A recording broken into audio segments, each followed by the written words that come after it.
Integrate your PlayPosit assignment into Seesaw by linking it in Activities. Follow your normal workflow to add an activity and select Assign an Activity. Then select Create New Activity.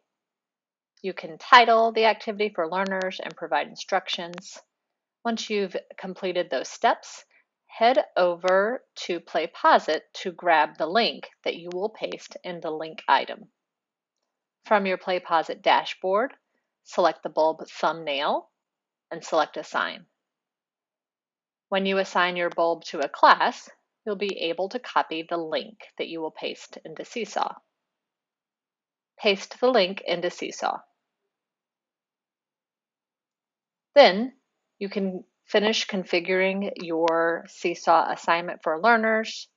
You can confirm the instructions are correct and assign it to your class.